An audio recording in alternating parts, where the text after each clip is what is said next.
Man, you think Buzz is the peak. You think graduating makes you a killer. Let me tell you something. Earning that trident doesn't mean man. When you step off a bird in Iraq with rounds popping in the distance, the second we hit that sand, I felt it. This was the real game.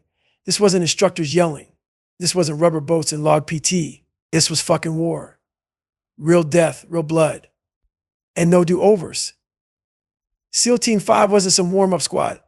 These were the big dogs, and I was the new guy, FNG. I had to earn my place all over again, and I could feel it in the stares and the silence. Didn't matter what I'd survived. Nobody gave a fuck about my pain story here. And I was expected to deliver.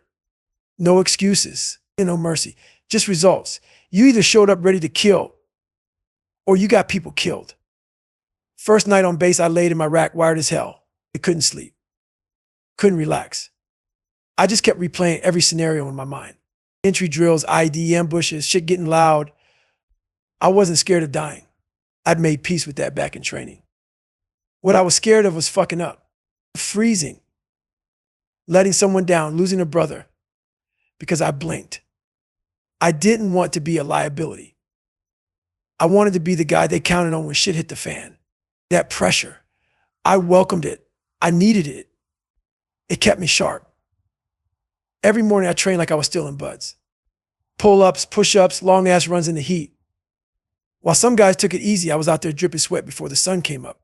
It's because I knew this war wasn't just physical. It was mental. And if I let my mind slip, even for a second, someone might fucking die. Our op tempo was insane. Quick hits, in and out, real tactical shit. The first mission I rolled on, I felt that rush. Start banging, breathing tight, moving in the stack, weapon up, mind locked in. That moment when we breached, silence broken by violence. That's when the world went black and white. There's no fear in that second. There's just the training and the target. And I was ready. We cleared the building fast, smooth, precise, no casualties, no mistakes. When we exfilled, I felt something shift in me. All that pain, all that darkness I carried, it finally had a purpose. I was built for this. Every beatdown, every broken bone, every sleepless night had prepared me for this moment. I wasn't a victim of my past anymore. I was a fucking weapon forged in it. But war doesn't care how prepared you are. It throws shit at you you can't train for. And one night we hit a compound. Intel said it was hot. My heart was hammering before we even landed. We breached, cleared the first 2 rooms clean. Then it got loud, real loud. Gunfire tore through the air like goddamn lightning. One of our guys took a round in the plate, or dropped hard. I dragged him behind cover, returned fire, cleared the corridor. We owned the place within minutes. But after the dust settled, that moment stayed with me. The sound, the smell, the look in his eyes. This shit was real now. No more simulations. We were in it. And that was the moment I realized the final truth. It's not just about surviving war.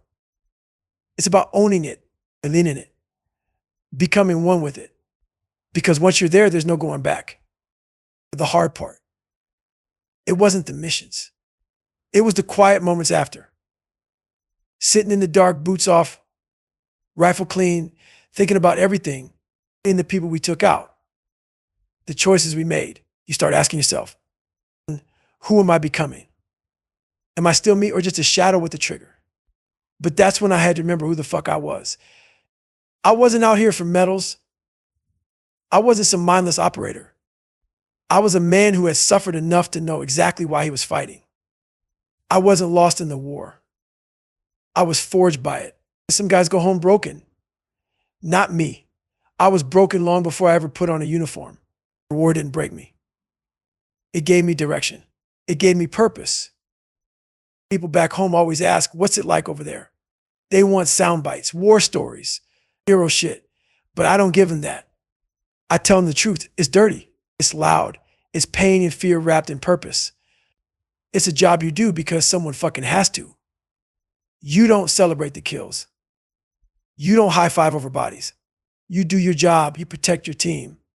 You come home with the weight of it all sitting on your back like a goddamn rucksack made of ghosts. And you carry it day after day. No complaints. No tears, just discipline. That's what being a SEAL really means. That's what being a man really means. I came home different, not cold, not broken. It's sharper, like a blade that's been tempered in heat. I'd seen what the world was really like. I'd seen evil, and I stood in front of it with a weapon and said, "Not today, motherfucker." And that made everything else feel small. Traffic, bills, people whining about their problems. I didn't have time for that. Because once you've walked through fire, you don't fear the smoke. You breathe it. You live in it, and you make it your fucking home. That's what Iraq gave me. Not trauma, not nightmares. Just clarity. I wasn't just Goggins anymore. I was a warrior built, tested, and reborn in the fire. Man, coming back from Iraq wasn't a homecoming. It was a fucking identity crisis. I didn't recognize anything anymore. The streets were too quiet. People's voices sounded fake, their complaints. Fucking embarrassing. My Wi-Fi's slow, I'm so tired, I need a vacation. Shut the fuck up.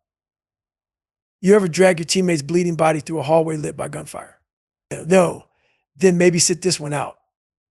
I wasn't angry at them. I was just disconnected. Like I'd been dropped off on the wrong planet. When you've lived in a place where every step might be your last, where every shadow could kill you, you don't unsee that shit. You don't walk it off, you bring it back with you. And it hangs on your shoulders like dead weight. The war doesn't stay overseas. It moves in. It sits in your room. It follows you into the grocery store. You don't go back to normal. Because normal never existed in the first place. Most guys come home and try to reintegrate. They drink, they numb, they run from it. Not me. I stared that shit down and said, "All right, motherfucker, let's dance." I knew the only way to stay sharp was to keep suffering on my own terms. So I ramped the fuck up, more miles, more pain, more silence. I was working out like the war was still on. Because for me, it was. I wasn't trying to adjust back to society. I was adjusting society to match my standards. I couldn't do the small talk. Couldn't pretend. It couldn't smile for people who didn't understand the cost. That's when I knew I had to keep pushing. Because if I didn't keep moving, I'd drown in that stillness. The pain I'd built in training. The pain I'd mastered in combat. That was the only thing keeping me sane. If I slowed down, I was dead. But the body don't give a shit about your mindset. Eventually it fights back. And mine did. Our knees, shins, back. Everything was breaking down from years of redlining every fucking day. Doctors told me to stop running. "You're done, Goggins." I looked that man dead in the eye and said, "I'll decide when I'm done." He shook his head like I was crazy. And maybe I was. But that's the price of staying dangerous.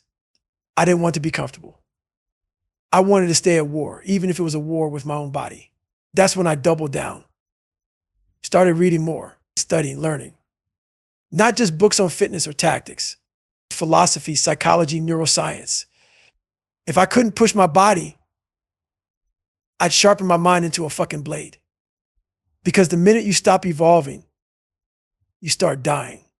And I didn't come this far to fade into softness. People ask me how I stayed motivated. Let me make something clear. I wasn't motivated. Motivation's bullshit. I was driven. I had a demon in my chest that demanded more every morning. You think I wanted to wake up at 4 a.m. with cracked shins and bleeding toes just to run 10 miles before work? Fuck no, but I did it because that's what it takes. And the second you stop doing what it takes, you slide back into the world of average. And I don't do average. I buried that weak-ass version of me a long time ago. And I piss on his grave every time I lace up my shoes. You either stay ready or you stay broken. That's the game. That's the truth. You don't have to like it. You just have to own it. There were nights I'd lie awake, drenched in sweat, heart pounding like I was back in a firefight. Nobody around me got it. Pam would ask if I was okay. I'd say I was fine. I wasn't. But I couldn't explain it. The pain was my language. And the only way to speak it was through suffering. That's when I started doing crazy shit again. 4-hour workouts, cold showers, sleep deprivation drills. I needed to test myself daily. And not for attention, not for ego, but because I had to know the edge was still there. Yeah, I hadn't gone soft, that the war hadn't left me. Because deep down I knew. The second I got comfortable, the second I believed I'd made it, that's when the demons would come back stronger. and I refused to let them win.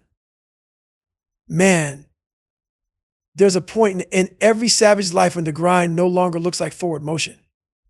It starts to look like survival. That's where I found myself, physically thrashed, mentally locked in, but spiritually. I was floating in no man's land. I had done the unthinkable. I'd gone from abused, broken, and fat to SEAL warrior killer. I'd gone to war and come back sharper. But now what? Was that it? You see, when your identity is built on suffering and pushing through, peace starts to feel like poison. Stillness feels like death. I was addicted to the mission, and without one, I was fucking lost. My days were still disciplined, my body still hard and steel, but something inside me felt off. I wasn't afraid of slipping back into the old me. I was afraid of becoming some in-between version. Not savage, not soft, just a walking ghost. And I'd rather die than live like that. So I burned the blueprint. Everything I thought I was, SEAL, operator, athlete, I threw it in the fire because I needed to rebuild again. Not because I'd failed, but because success is a liar. It tells you to slow down. It tells you to enjoy it. But when you've built your soul on suffering, enjoyment isn't peace. It's a fucking ambush. So I wrote a new blueprint, Goggins 2.0. I doubled my reading. I did audiobooks while I ran. I studied like my life depended on it. I wasn't just chasing miles anymore. I was chasing understanding. I wanted to know why the world was so soft, why people crumbled under minor shit, why people needed apps to tell them when to breathe. Meanwhile, I was duct taping broken legs and running ultras with piss running down my shorts. What the fuck happened to grit? What happened to being uncomfortable on purpose? I wasn't just training. I was studying weakness, and I was building the tools to destroy it. The mind is the most savage battlefield on earth. It remembers every failure, every doubt, every time you said fuck it and quit. And it stacks that shit against you like ammo. If you let it, your own mind becomes your greatest enemy. But if you train it right, it becomes your most lethal weapon. So I trained it. Every time I wanted rest, I pushed. Every time I was too tired, I doubled down. And I didn't post about it. I didn't need claps or followers. I needed clarity. I needed to know I could still suffer for no fucking reason other than to remind myself who I was. That's what separates warriors from wannabes. Warriors do the work in silence. They don't need to be seen. They need to be sharp. Always. Because the second life hits. And it will hit. Your Instagram hustle and bio quotes won't save your ass. Only the scars you've earned will. That's when I started thinking bigger. Pain was home, but maybe I needed a new battlefield. So I looked around and realized my story wasn't mine anymore. It was fuel. There were people out there stuck in their own hells, fat, broke, abused, addicted, lost. And they needed more than motivation. They needed a fucking mirror. So I decided to become that mirror. Not by giving speeches, not by saying pretty words, but by doing the work every day in front of them, eating in public, failing in front of cameras, showing the process. Not just a highlight reel. If I could show them what's possible with nothing, no talent, no resources, just raw grit, maybe it would wake something up in them. Maybe it would pull a few people out of the mud.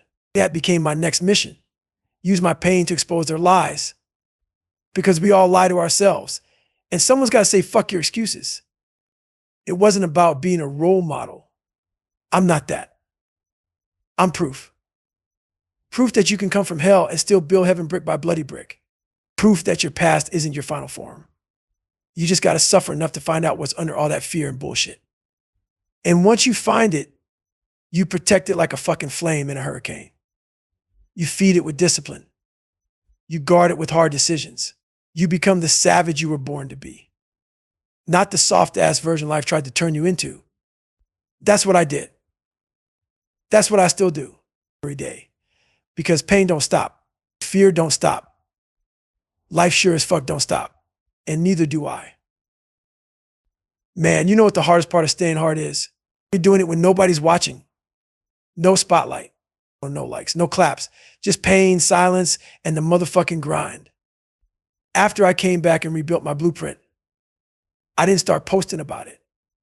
I didn't scream for attention. I went dark, cold, focused. My days were full of suffering and nobody saw it.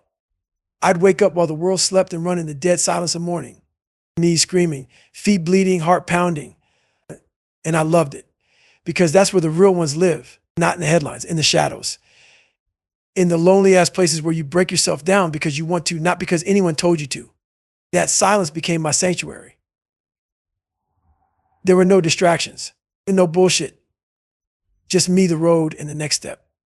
And in that stillness, I found my next level. When people talk about greatness, they want the quick version. What's the secret? What's the trick? They don't want to hear the truth. And the truth is, it's fucking boring. It's repetitive. It's lonely. It's painful as hell. Greatness is built on doing hard shit over and over again with zero reward, zero fanfare, and zero end in sight. It's eating the same bland-ass meals, doing the same brutal workouts, listening to the same voices in your head trying to convince you to quit every single day. While the world is out partying, relaxing, sleeping in, you're out there bleeding into your shoes. That's the cost. And most people aren't willing to pay it. They want greatness on sale. I wanted it at full price, plus tax. At that point in my life, everything I did was about one thing, reinforcing the beast. If I wasn't running, I was lifting. If I wasn't lifting, I was swimming. If I wasn't swimming, I was reading. My whole day was locked in. Discipline wasn't a habit. It was my oxygen. I didn't need reminders. I didn't need calendars or planners. And my why was tattooed inside my fucking skull. I knew what I came from. I knew what I had to prove. And I didn't need a damn soul to clap for me. That's what most people get wrong. They think progress is supposed to be fun. Nah. Progress is war. It's bleeding in the dark and growing in the pain. And if you need motivation to keep going, you've already lost. I still remember days when I finished a 20-mile run, soaked in sweat, legs on fire, and then dropped for push-ups until my arms gave out. No coach, no music, no applause, just pure will. Then I'd eat a bland-ass meal, stretch ice, and do it all again. Why? Because I wasn't trying to be better than anyone else. I was trying to be better than myself. The old Goggins was always right behind me, whispering, take a day off. Here, you've earned it. And I had to bury him every goddamn morning because he's patient. He's soft. He never quits. He just waits for me to slip. And I never gave him the satisfaction. Every day was war. And every rep was a bullet to that voice's head. That season of silence. That was when I became dangerous, not because I was in pain, but because I chose it. When you choose to suffer on purpose without an audience, you unlock a different kind of power. You're no longer performing, you're becoming. And the world can't take that from you. It doesn't matter what life throws at you. You've already weaponized yourself against it. That's what I wanted. That's what I built. Not for a race, not for a mission, for life. So when the storms came, and they always come, I wasn't rattled, I was ready. Because I'd already suffered more than most people could imagine in the silence with no fucking breaks. Man, people started calling me inspirational. They said I was a legend, a beast. Some called me crazy, like that was an insult. But they didn't get it. I hadn't arrived. I wasn't done. I was just getting warmed up because there's no finish line. Not for people like me. I wasn't chasing a title. I was chasing truth. The truth about what a man can become when he refuses to quit. And I knew deep down I hadn't touched my ceiling yet. So while everyone else was patting me on the back, I was looking up at the next fucking mountain saying, let's go. My body was breaking down. Hips locking, knees shredded, pain in places I didn't know had nerves. But I didn't care. I wasn't going to be some washed up SEAL telling war stories. I wanted more pain, more proof, more purpose. And that meant I had to find a new battlefield. That's when the idea hit me.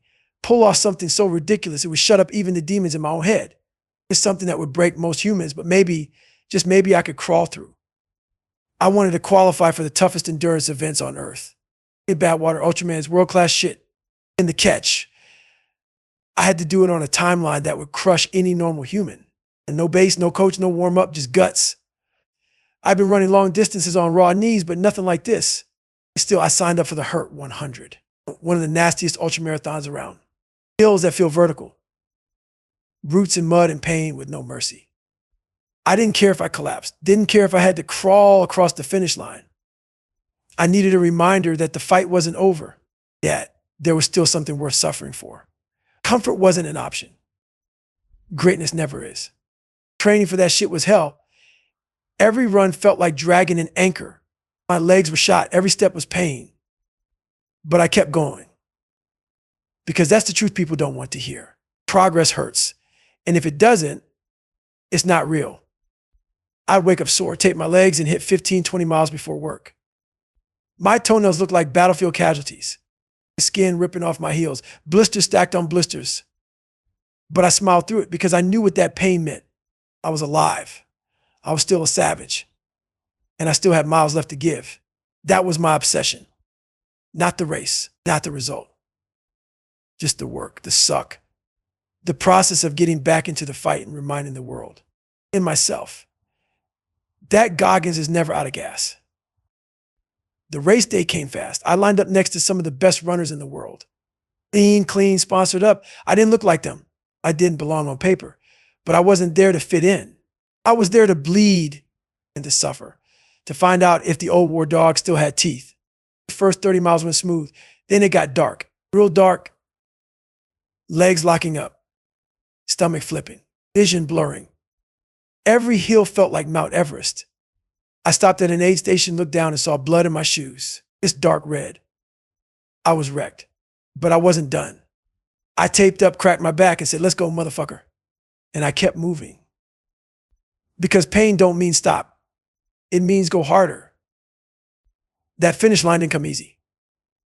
I stumbled across it half conscious, drenched in blood and sweat. Every muscle screaming, but I made it. And I didn't celebrate. I didn't throw my hands up. I just nodded to myself and walked off. Because that's the Goggins way. Do the impossible, then go back to work. No need for trophies, no need for praise. The real win wasn't the finish line. It was every brutal mile leading up to it. The mornings I didn't want to run. The nights I couldn't sleep from the pain. The moments I could have quit but didn't. That's where greatness is built. In the mud, in the silence, in the suffering no one sees. And I was ready for the next one. Because there's always another mountain, and I'll die climbing it. Man, I thought maybe after the Hurt 100, something inside me would finally quiet down. Maybe that demon voice in my head would back off. Maybe I'd earned a day to breathe. But nah, the silence just made that motherfucker louder. You see, the truth about pain is this. It doesn't leave, it just hides. And if you've got shit unresolved, ghosts you haven't faced, they don't go away when you finish a race. They wait for you. In the quiet, in the stillness. And the only way I knew how to outrun them was to stay in motion. So I didn't stop. I signed up for more races, more pain, more suffering, not to prove anything to the world, but because I still had a war inside me, the one I hadn't won yet, one I wasn't even sure was winnable. But that didn't matter. I wasn't chasing victory. I was chasing truth. That's when I locked in on the big one. Water 135. Death Valley, 135 miles in July, where the road melts under your shoes and your soul fucking evaporates if you're not ready. It's the kind of race that breaks world-class runners. And here I was, still taped together by grit and duct tape. Most sane people wouldn't even consider that shit. But I'm not most people. I don't run toward comfort. I run straight into the fire. Because fire is where the weak get exposed and the strong get refined. So I trained harder than ever. Heat acclimation, sandbag runs, 100-mile weeks. Shit that made my lungs scream and my skin burn. My body was fucked. Knees swollen, feet numb, back locking up. But I kept showing up. Because that race wasn't just a race. It was a reckoning. A chance to stare my pain in the face and say, "I'm still here, bitch." The thing is, it's not just the miles that kill you in Badwater.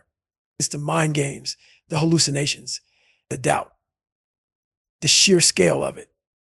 You're not just running a race. You're having a full-on conversation with your soul. And most people don't like what they find in there. I didn't either, not at first.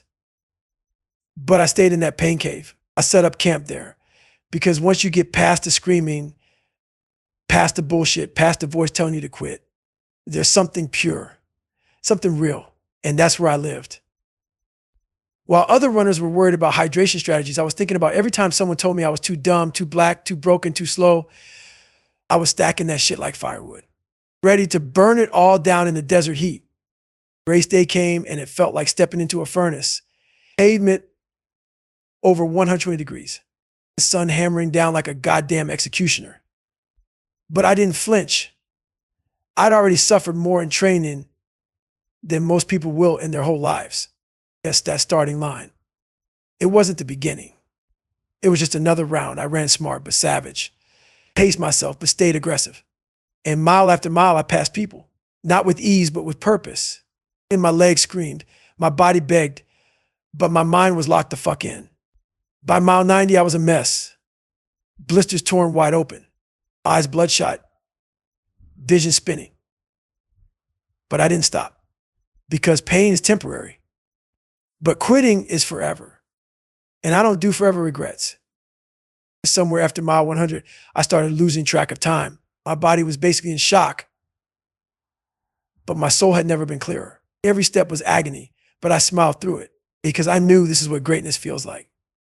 It's not glory. It's not applause. It's suffering in silence with nothing left to prove and no one left to impress. I crossed that finish line half dead, but more alive than ever. Not because I won anything, but because I'd beaten the one opponent that actually matters. In myself. Man, you ever break yourself on purpose? Not by accident. Not because you slipped. I mean, deliberately dragging your ass into hell just to see if there's anything left worth saving. That's where I was. After bad water, after the ultra pain, I didn't take a break. I didn't pat myself on the back. I turned the fucking dial up because I wasn't chasing medals. I wasn't chasing titles. I was chasing that version of me that still lurked in the shadows. And the fat kid, the abused boy, the quitter, I knew he wasn't gone. He was just waiting for me to slow down. So I decided to hurt him. I signed up for back-to-back ultramarathons. Yeah, I trained through injuries. I'd ignored the warnings. Doctors looked at my x-rays and said, "You're done." And I told them to fuck off because I wasn't done until I said so. I wasn't chasing health. I was chasing truth. And truth only lies where comfort fucking dies. Every morning was a negotiation with pain. I'd wake up feeling like I'd been jumped by a gang in my sleep. Back tight, knees locked, toes black. I'd limp to the bathroom, look in the mirror, and say, "We going today, motherfucker." And every day the answer was yes. Not because it felt good. It didn't. Not because I was healing. I wasn't. I was falling apart. But that pain was mine. I chose it. That gave me power. Most people get pain and panic. I got pain and sharpened my blade. I go out and run anyway. Not pretty runs. Ugly ass dragging my leg, bleeding from everywhere runs. And I smiled the whole time. Because that's the difference between me and 99% of this weak ass world. They run from pain. I run toward it. I dare it to break me. Because when it finally does, I rebuild even harder. At one point, my body hit redline. Couldn't hide it anymore. Legs swelled up like tree trunks. Couldn't bend my knees. My heart rate spiked doing basic shit. I was training 10 hours a day while working full time. And I wasn't sleeping. Something had to give. So my body shut down. Doctors ran scans. Results came back. I had multiple stress fractures in both legs. Shins were cracked. Feet destroyed. It was like I'd been jumping out of planes every day for a year. The doc looked at me like I was a walking miracle or a walking death sentence. Told me if I didn't stop, I'd be in a wheelchair. I laughed in his face. Not out of disrespect, but because he didn't get it. This wasn't about legs. This was about soul. And mine was stronger than any x-ray. So yeah, I stopped running, but I didn't stop training. I got in the pool. I biked for hours. I did pull-ups until the bar bent. I found every loophole I could to keep suffering without snapping completely in half. And when I couldn't move, I read, took notes, studied the greats, Kobe, MJ, the Spartans, the motherfuckers who didn't ask for permission to be legendary. They just took it. That's who I want to be. Not admired, unmatched, not recognized, unbreakable. And that kind of transformation don't come from good vibes and protein shakes. It comes from crawling through the fire again and again until your soul is bulletproof. You want to know the hardest part of all this. It wasn't the injuries. It wasn't the pain. It was the loneliness. You start living like this, all in, no compromise, full savage mode, and people disappear. Friends fall off. Relationships get tested. You don't fit in anymore. You're too intense, too obsessed, too honest, and that's the price. You want to be great. You better be ready to be alone, because no one is going to understand the level of discipline and darkness it takes to be Goggins. No one's going to clap for your 4 a.m. workouts when your body's breaking down. No one's going to comfort you when you're limping across the parking lot just to get to the gym. They'll tell you to rest. You have to slow down, to take care of yourself. That's their mindset. Mine. Break yourself on purpose and build something better from the wreckage. Man, you ever think you've hit your max only to realize there's another and another and another after that? That's the curse and the gift of living like this. You push, you bleed, you evolve, and still it's never fucking enough. Because every time you level up, you see how much further there is to go. That's what separates beasts from boys. Boys want to break. Beasts want to break through. And I was deep in it. Broken bones, shredded feet, body screaming. It didn't matter. I was already looking at the next goal. I wasn't chasing healing. I was chasing mastery. I wasn't interested in feeling better. I wanted to become better. And that meant grinding every damn day, even when my soul felt threadbare and my body was just scar tissue and duct tape. People think this mindset is toxic. They say I should relax, enjoy life, take pride in what I've done. Fuck that. That's loser talk. You don't build greatness by chilling. You don't stay sharp by softening. You want to know what kept me going when the lights were out and my body was wrecked. Shame, regret, rage. I still remember what it felt like to be invisible, to be fat, to be broken. I remembered every damn person who laughed, who doubted, who expected me to fail. That shit never leaves. It lives in your bones. And if you've got any heart at all, you use it. You carry that chip like a weapon. Every workout, every mile, every fucking breath. You do it to prove you're not the same weak, scared kid you used to be. You do it because Average tried to kill you once and you swore it'd never touch you again. So I kept pushing. New races, new records. And not because I gave a fuck about attention. I wanted to feel the edge again. I needed the edge. That whisper in my head saying, you might not make it. That's what fueled me. Comfort is a slow fucking death, and I wasn't ready to die. I signed up for races I wasn't qualified for. Jumped into challenges half broken. Every time someone said you're insane, I nodded because they were right. I am insane. Insane enough to believe the human body isn't the limit. Insane enough to prove it every single day. I wasn't chasing success. I was chasing savage, and there's no medal for that. No trophy. It's just pain. And that's enough. Somewhere along the way, people started writing about me, making podcasts, calling me a motivational speaker. And I fucking hated that term. I don't motivate. I expose. I shine a light on the bullshit you've been hiding behind. And your excuses, your soft-ass mindset, and your fake discipline. Motivation wears off. Pain sticks. And I was the messenger. Not because I was born tough. Because I built it in the dark day after day when no one was clapping, when no one gave a fuck. You don't become a savage through applause. You become one through sacrifice. That's what people miss. This life, it costs everything. Your comfort, your time, your relationships, your fucking sanity some days. And if you're not ready to pay in full, don't even start. But here's the part no one talks about. It never gets easier. You don't suddenly feel less pain. You stop giving a shit about it.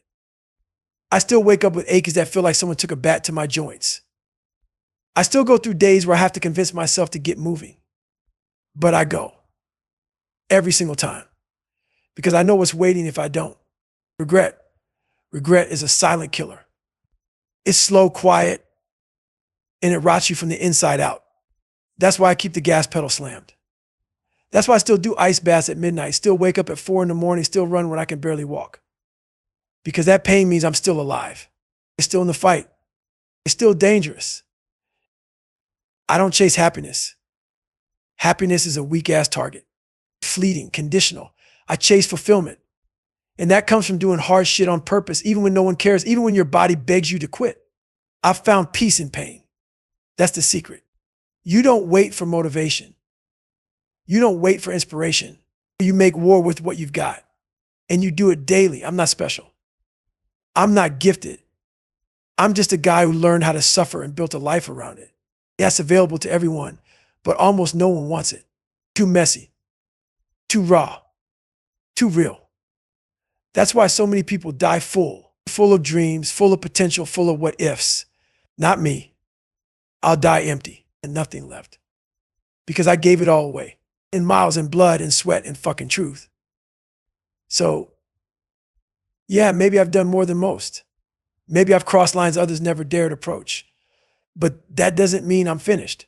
There's always another step, another climb, another demon to choke out. You can't put limits on a savage who's already died and come back sharper. And I died a long time ago. What's left now isn't a man. It's a mindset, a refusal to fold, a walking middle finger to the world's comfort culture. So don't ask me when I'll stop. Don't ask me when I'll rest. The answer is never. I'll stop when I stop breathing. Until then, I'll keep suffering. Keep bleeding. Keep proving that there's no finish line. This is another fucking gear. Stay hard.